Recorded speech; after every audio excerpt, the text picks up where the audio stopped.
রাতে ঘুমানোর সময় এই জিনিসগুলো অবশ্যই চেক করে নেবেন। নাম্বার 1, অনেক সময় সিলিং ফ্যান চলতে চলতেই খুলে পড়ে, তাই শোবার আগে নাট বল্টু চেক করে নেবেন, নয়তো সারা জীবনের জন্য ঘুমিয়ে যাবেন। নাম্বার 2, ঘরে পোষা প্রাণী থাকলে খানা পানি দিয়ে ঘুমাবেন, নয়তো সকাল হবার আগেই হাঙ্গামা লাগিয়ে দেবে। নাম্বার 3, শোবার আগে একবার গ্যাস সিলিন্ডার চেক করে আসবেন, ভুলে যদি চালু হয়ে থাকে তাহলে ঘুমের সাথে সাথে ঘর উড়ে যাবে। নাম্বার 4, বৃষ্টির দিন হলে বেলকনি থেকে কাপড় সরিয়ে রাখবেন, ভিজে গেলে কালকে কি পরবেন। নাম্বার 5, শোবার আগে দরজা জানালা চেক করে নেবেন, নয়তো বিনা দাওয়াতেই মেহমান চলে আসবে।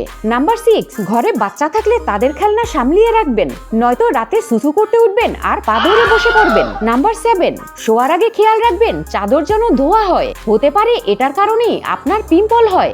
নাম্বার 8, যদি লাইট বন্ধ কিন্তু মোমবাতি জ্বালিয়ে ঘুমাচ্ছেন তাহলে বুঝিয়ে দিন, নয়তো আগুন ধরে যাবে। নাম্বার 9, রাতে পানি খেতে উঠে ফ্রিজ খোলা রাখবেন না, তাহলে খাবার তো খারাপ হবে, সাথে বিলও আসবে অনেক। নাম্বার 10, যদি রাতে উঠে গ্যাসের গন্ধ পান তাহলে ভুলেও লাইট জ্বালাবেন না, নয়তো বাড়ির সাথে সাথে আপনি উড়ে যাবেন।